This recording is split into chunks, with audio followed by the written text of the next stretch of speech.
Hello friend, स्वागत है आपका अपने चैनल आज क्लास में। आज की इस वीडियो में मैट्रिक बोर्ड परीक्षा 2021 के लिए सामाजिक विज्ञान का काफ़ी महत्वपूर्ण सब्जेक्टिव क्वेश्चन हम आपको बताने वाले हैं, जो 2021 बोर्ड एग्जाम के लिए काफ़ी महत्वपूर्ण रहेगा। तो एक भी प्रश्न आप स्किप मत कीजिएगा, वीडियो को पूरा शुरू से लेकर अंत तक देखिएगा।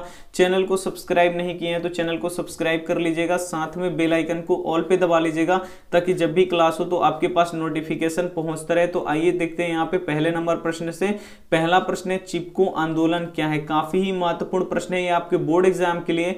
तो आइए देखते हैं यहाँ पे इसका उत्तर। सन 1974 ईस्वी में उत्तराखंड के गढ़वाल जिले में ठेकेदारों ने वृक्षों को काटने का अभियान शुरू किया। क्या हुआ कि 1974 ईस्वी में एक राज्य है उत्तराखंड, इसका जिला है गढ़वाल। गढ़वाल जिले में क्या किया कि ठेकेदारों ने वृक्षों को काटने का अभियान शुरू किया। इन वृक्षों को बचाने के लिए डॉक्टर सुंदरलाल बहुगुणा की अगुवाई में एक आंदोलन शुरू हुआ। और इन वृक्षों को बचाने के लिए, यानी जो यहाँ पे गढ़वाल जिले के जो स्थानीय लोग थे वो वृक्षों से बहुत ही प्यार करते थे और इन वृक्षों को बचाने के लिए डॉक्टर सुंदरलाल बहुगुणा की अगुवाई में एक आंदोलन शुरू किए, जिसमें वहां की स्थानीय स्त्रियों ने वृक्षों से चिपककर पेड़ न काटने का विरोध किया। यहाँ पे जो वहां की स्थानीय स्त्रियां थी वो क्या की कि पेड़ों से चिपक गई और पेड़ न काटने का विरोध किया।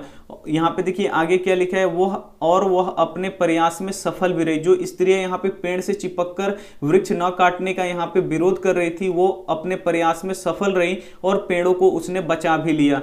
तब से यह आंदोलन चिपको आंदोलन के नाम से विश्व विख्यात हो गया। तब से यह आंदोलन पूरे विश्व में चिपको आंदोलन के नाम से विख्यात हो गया। तो ये प्रश्न था जो आपके बोर्ड एग्जाम के लिए काफी महत्वपूर्ण था। तो उम्मीद करते हैं ये प्रश्न आपको काफी अच्छी तरीके से समझ में आया होगा।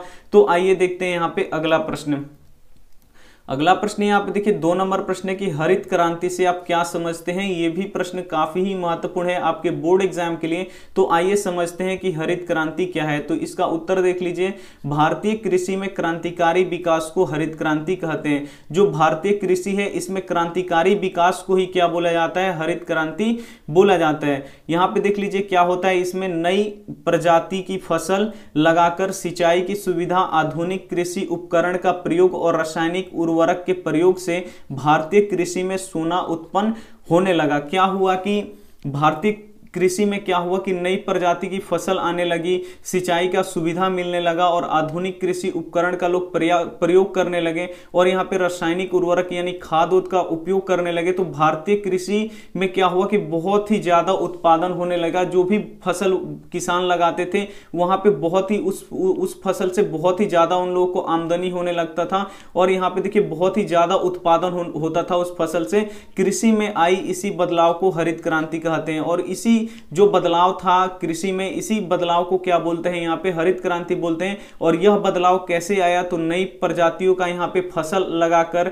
सिंचाई का सुविधा मिलने लगा किसानों को, आधुनिक यहाँ पे कृषि उपकरण किसानों को मुहैया करवाया गया और यहाँ पे अनेक प्रकार के रासायनिक उर्वरक जिसे हम लोग खाद भी बोलते हैं, इसके प्रयोग से क्या हुआ कि जो भारतीय कृषि है उसमें सोना उत्पन्न होने लगा। सोना उत्पन्न होने लगा कि मतलब क्या है कि यहाँ पे जो भी किसान फसल बोते थे वहां पे बहुत सारा उत्पादन होने लगता था।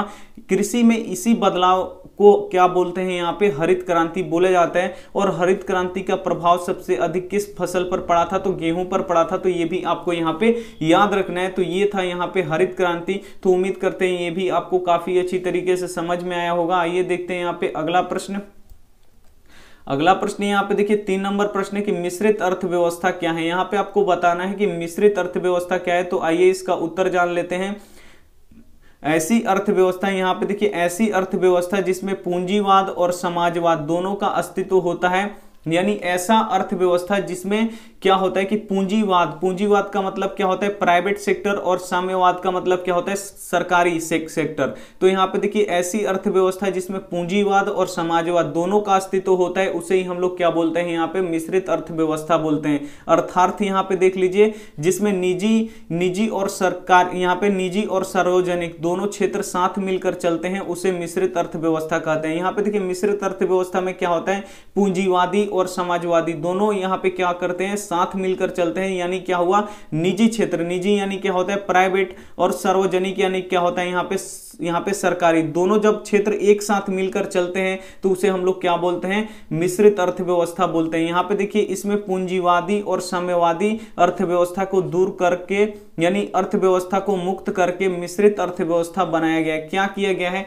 कि जो पूंजीवादी अर्थव्यवस्था है उसके दोष को मुक्त किया गया है, और समाजवादी यहाँ पे जो अर्थव्यवस्था है उसके दोषों को यहाँ पे मुक्त करके एक नया यहाँ पे अर्थव्यवस्था बनाया गया है, जिसका नाम क्या है, यहाँ पे मिश्रित अर्थव्यवस्था है। भारत में मिश्रित अर्थव्यवस्था है, जो भारत है इसमें क्या है, मिश्रित अर्थव्यवस्था है। तो मिश्रित अर्थव्यवस्था क्या है, वैसी अर्थव्यवस्था जिसमें यहाँ पे निजी क्षेत्र और सार्वजनिक क्षेत्र, निजी क्षेत्र का मतलब क्या हुआ, जिसमें प्राइवेट आता है, और सार्वजनिक क्षेत्र क्या होता है, जिसमें सरकारी आता है, जो दोनों एक साथ मिलकर चलते हैं उसे ही क्या बोला जाता है, यहाँ पे मिश्रित अर्थव्यवस्था बोला जाता है। तो ये भी प्रश्न आपको काफी अच्छी तरीके से समझ में आया होगा। तो आइए देखते हैं यहाँ पे अगला प्रश्न। अगला प्रश्न यहाँ पे देखिए 4 नंबर प्रश्न है कि भारतीय कृषि की 5 प्रमुख विशेषताओं को लिखिए। यहाँ पे बताना है आपको कि भारतीय कृषि के 5 प्रमुख विशेषता को आपको क्या करना है, लिख देना है। तो आइए इसका उत्तर देख लेते हैं। भारतीय कृषि के 5 प्रमुख विशेषता निम्नलिखित है। यहाँ पे देख लीजिए, पहला विशेषता, भारतीय कृषि आर्थिक जीवन का प्राण है। जो भारतीय कृषि है वो आर्थिक जीवन का प्राण है। भारत में लगभग 80% लोग कृषि कार्य से जुड़े हैं। जो भारत के 80% लोग हैं वो किससे जुड़े हैं, तो कृषि कार्य से जुड़े हैं। ये हो गया पहला विशेषता। आइए देखते हैं यहाँ पे दूसरा विशेषता, भारत की विशाल जनसंख्या के लिए भोजन कृषि से ही प्राप्त होता है। आपको पता होगा कि भारत की जो जनसंख्या वो बहुत ही अधिक है, और इन जनसंख्या के लिए भोजन कहां से आता है, तो कृषि से ही प्राप्त होता है, और ये भारत की ही कृषि से हो जाता है। तो ये था इसका दूसरा विशेषता। आइए देखते हैं यहाँ पे तीसरा विशेषता, यहाँ उद्योगों के लिए कच्चा माल कृषि से ही प्राप्त होता है। जैसे चीनी बनाना है तो चीनी का कच्चा माल गन्ना हो गया, तो ये कहां से मिलेगा, तो कृषि से ही मिलेगा।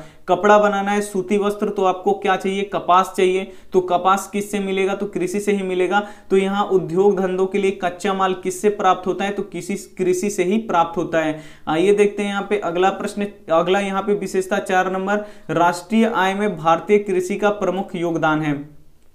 जो भारत का राष्ट्रीय आय होता है उसमें भारतीय कृषि का प्रमुख योगदान है। देश में 24% आय कृषि से ही प्राप्त होता है। जो देश का 24% आय होता है वो किससे प्राप्त होता है, कृषि से ही प्राप्त होता है। तो ये भी आपको यहाँ पे याद रखना है। आइए देखते हैं यहाँ पे 5वां विशेषता, यहाँ की जलवायु, मिट्टी एवं धरातल में विविधता पाई जाती है, जिसके कारण फसलों में भी विविधता पाई जाती है। तो ये था यहाँ पे भारतीय कृषि के 5 प्रमुख विशेषताएं। तो उम्मीद करते हैं ये वीडियो आपको काफी अच्छी लगी होगी। तो काफी अच्छी लगी है तो आप लोग वीडियो को लाइक कर दीजिएगा, अपने दोस्तों के पास इस वीडियो को जरूर शेयर कीजिएगा। चैनल को सब्सक्राइब नहीं किए हैं तो चैनल को सब्सक्राइब कर लीजिएगा, साथ में बेल आइकन को ऑल पे दबा लीजिएगा, ताकि जब भी क्लास हो तो आपके पास नोटिफिकेशन पहुंचे। थैंक यू फॉर वॉचिंग, मिलते हैं अगली वीडियो में। तब तक अपना ध्यान रखिए, मन लगा के पढ़ाई कीजिए। Take care and bye.